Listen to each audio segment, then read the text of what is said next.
நித்தியமும் அழிவில்லாமையும் அதரேசனுமான ராஜனுமாய் தாம் ஒருவரே ஞானமுள்ள தேவனுமாய் இருக்கிறவருக்கே துதியும் கனமும் மகிமையும் சதா காலங்களில் உண்டாயிருப்பதாக. நித்திய ஆனந்தமுள்ள ஏக சக்கராதிபதியும் ராஜாதி ராஜாவும் கர்த்தாதி கர்த்தாவும் ஒருவராய் சாவாமை உள்ளவரும் சேரக்கூடாத ஒளியில் வாசம் அணிகிறவரும் மனுஷரில் ஒருவரும் கண்டீராதவரும் காணக்கூடாதமாய் இருக்கிறவருக்கே துதி கனம் மகிமை சதா காலங்களில் உண்டாயிருப்பதாக. நம்முடைய பிதாவாகிய தேவனுக்கும் கர்த்தராக இயேசு கிறிஸ்துவுக்கும் பரிசுத்த ஆவியானவருக்கும் துதி கனம் மகிமை சதா காலங்களில் உண்டாயிருப்பதாக. இன்றைக்கு சில கிறிஸ்தவர்கள் சிலவற்றை தவறுகளை செய்கிறார்கள். அந்த தவறை திருத்திக் கொள்ளும்படிக்காக தான் நான் இந்த வீடியோவை உங்களுக்காக நான் வெளியிடுறேன்.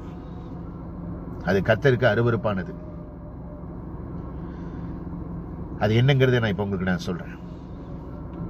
கர்த்தர் இந்த உலகத்தில் எல்லாவற்றையும் சிருஷ்டித்தார். 6 நாள் உலகத்தை படைத்தார், 7ஆம் நாள் ஓய்ந்திருந்தார். அதே மாதிரி மனிதனுக்கும் ஒரு ஓய்வு நாள்ங்கிறது கொடுத்தார். அது ஒவ்வொரு கண்ட்ரிலையும் டிபெண்டிங் அப்பான் தி கண்ட்ரியை பொறுத்து இருக்கு. சில கண்ட்ரியில் ஞாயிற்றுக்கிழமை, சில கண்ட்ரி வெள்ளிக்கிழமை, சில கண்ட்ரியில் சனிக்கிழமை. அது ஒவ்வொரு எல்லா நாளும் கர்த்தருடைய நாள் தான். ஆனால் அது ஓய்வு நாள் எதுக்காக கர்த்தர் கொடுத்தாருன்னா அவருடைய பாதப்படியில் இருக்கணும், அவரை நம்ம பரிசுத்தமாக ஆசரிக்கணும், ஆராதனை செய்யணும். ஆனால் இன்னைக்கு நிறைய கிறிஸ்தவர்கள் ஆலயத்துக்கு செல்வது அசால்ட்டாக எடுத்துக்கிறாங்க. ஒரு பக்தியோடு இல்லாமல் ஆலயத்துக்கு செல்றாங்க. நான் இந்த யூஏல ஒர்க் பண்ணிக்கிட்டு இருக்கிறேன். என்னுடைய வேலை துபாய், அபுதாபி, அலைன் எல்லா இடத்துலையும் இருக்கும்.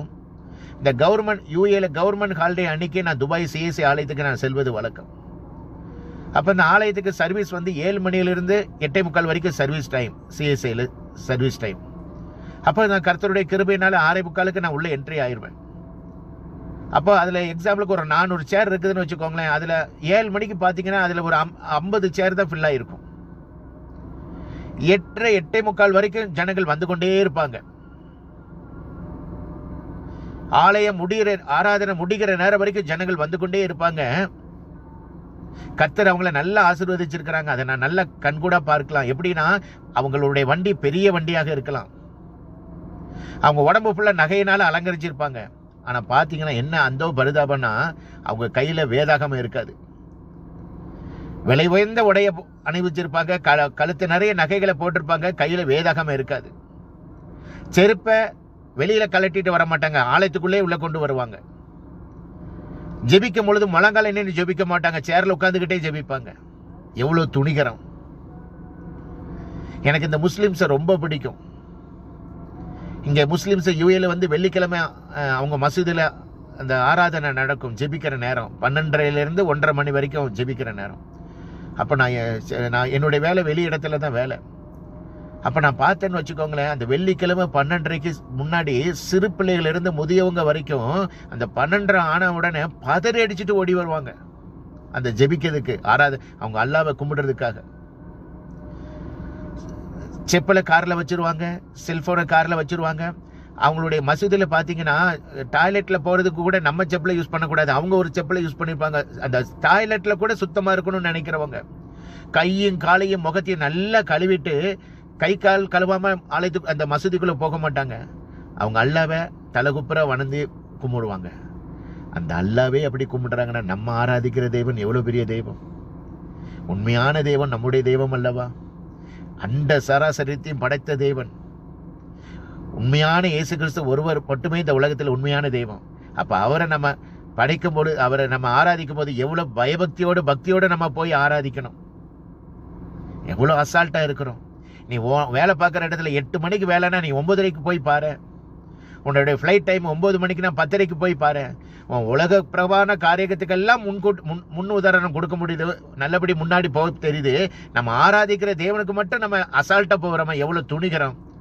கர்த்தர் உன் இருதயத்தை அறிகிறார். அது கர்த்தருக்கு அருவருப்பானது.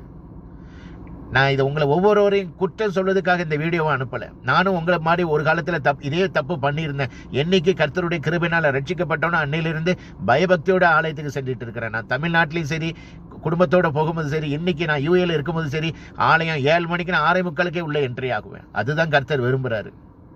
அதனால போனது போகட்டும். நம்ம ஆராதிக்கிற தேவன் உண்மையுள்ள ஜீவனுள்ள தேவன், சர்வ வல்லமையுள்ள தேவன், நியாயாதிபதி, சர்வலோக நியாயாதிபதி. அவருக்கு முன்பாக நிற்பதுக்கு உங்களுக்கு எனக்கு அருகதையே கிடையாது. அவருடைய கிருபையினாலதான் இன்னைக்கு நீங்களும் நானும் உயிரோடு இருக்கிறோம். அவர் ஆராதிக்கும் ஒரு பக்தியோடு பயபக்தியோட நம்ம ஆராதிக்கணும். போனது போகட்டும், இனிமையாவது ஆலயத்துக்கு செல்லும் பொழுது 8 மணி சர்வீஸ்னா குடும்பத்தோட 7:45 முன்னாடி போய் நின்றுங்க. செப்பலை வெளியில கழட்டிட்டு போங்க. உங்க வீட்டுக்குள்ள செப்பல் ஷூவை போட்டுட்டு போய் பாருங்களேன். எங்கெல்லாம் போயிட்டு வாரீங்க, அந்த அசுத்தத்தோட ஆலயத்துக்கு செல்றீங்களா, உங்களுக்கு எவ்வளவு துணிகரம்.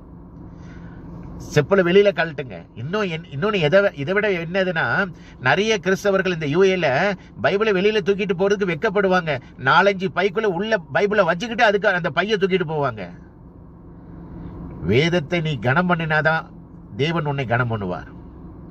போனது போகட்டும்.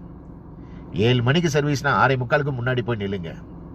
பரிசுத்த வேதாகமத்தை எடுத்துட்டு போங்க. செல்போன்ல வேதாகமத்தை பார்க்காதீங்க, அது கர்த்தருக்கு அருவருப்பானது. செல்போன்ல எல்லா அசுத்தங்களும் இருக்கு, அந்த அசுத்தத்தோட வேதத்தை படிக்காதீங்க. கர்த்தர் உங்களுக்கு வேதத்தை கொடுத்திருக்கிறாரு. உங்களுக்கு இந்த வேத அறிவு இல்லாம எத்தனை பேர் இருக்கிறாங்க தெரியுமா? இந்த வேதத்தை நமக்கு எவ்வளவு, இந்த உலகத்துல இருக்கிற எல்லா செல்வத்தை விட இந்த வேதம் தான் மிகப்பெரிய செல்வம். அதுக்கு நமக்கு கொடுத்திருக்கிறாரு. நம்ம இந்த வேதத்தை தூக்கினாதான் நம்ம குடும்பத்தை நம்மளை கர்த்தர் கனப்படுத்துவாரு. வேதத்தை கொண்டுட்டு போங்க. ஜெபிக்கும் போது முழங்கால் போட்டு ஜெபிங்க. அது சேர்ல உட்கார்ந்து ஜெபிக்காதீங்க. அது என்ன உங்களுக்கு தைரியம்? முழங்கால் போட்டு ஜெபிங்க. பரிசுத்த அலங்காரத்துடனே கர்த்தரை தொழுது கொள்ளுங்க. நம்ம ஆராதிக்கிற தேவன் ஜீவனுள்ள தேவன். பக்தியோடும் பக்தி நடுக்கத்தோடு அவரை களி கூறுங்க. அவரிடத்தில் ஆராதனை செய்யுங்க. அதனால போனது போகட்டும், இனிமையாவது ஒழுங்கா இருங்க. நான் இந்த சில வசனத்தை மட்டும் சொல்லி முடிக்கிறேன். சங்கீதக்காரன் சொல்லி இருக்கிறாப்ல, கர்த்தருடைய ஆலயத்துக்கு போவோம் என்று எனக்கு அவர்கள் சொன்ன பொழுது மிகுந்த மகிழ்ச்சி